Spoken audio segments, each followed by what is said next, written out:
NEET প্রশ্ন ফাঁস নিয়ে শিক্ষার্থীদের তীব্র আন্দোলন থামার পরপরই ভারত জুড়ে শুরু হয়েছে নতুন ধরপাকড়। পশ্চিমবঙ্গ, আসাম ও বিহার সহ বিভিন্ন রাজ্যে আন্দোলনকারী শিক্ষার্থীদের গভীর রাতে গ্রেপ্তার করা হচ্ছে।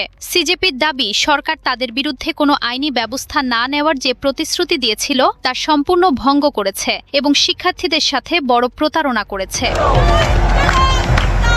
এদিকে গত শনিবার দেশ জুড়ে তুমুল আন্দোলনের মুখে পদত্যাগ করতে বাধ্য হন শিক্ষামন্ত্রী ধর্মেন্দ্র প্রধান। এরপর সরকারের সাথে সমঝোতার মাধ্যমে সিজেপি আন্দোলন প্রত্যাহার করে নেয়, কারণ কেন্দ্র সরকার প্রকাশ্যে আশ্বাস দিয়েছিল যে শিক্ষার্থীদের বিরুদ্ধে কোনো ব্যবস্থা নেওয়া হবে না। কিন্তু সেই কথা না রাখায় মোদী সরকারের চরম সমালোচনা করছে সংগঠনটি। অপরদিকে রাজপথের ধরপাকড়ের পাশাপাশি এবার অনলাইনেও কঠোর অবস্থান নিয়েছে দিল্লি পুলিশ। সামাজিক যোগাযোগ মাধ্যমে প্রধানমন্ত্রী নরেন্দ্র মোদীকে নিয়ে দেওয়া অশালীন ও আপত্তিকর পোস্টগুলো মুছে ফেলার নির্দেশ দেওয়া হয়েছে। এখন মূল বিষয় হলো, আলোচনার মাধ্যমে যে শান্তি এসেছিল, সরকারের এমন দ্বিমুখী আচরণে তা আদৌ টিকবে কিনা তা নিয়ে আন্তর্জাতিক মহলেও এখন নতুনভাবে শঙ্কা তৈরি হয়েছে। জান্নাতুল ফেরদাউস, ইবিডি নিউজ।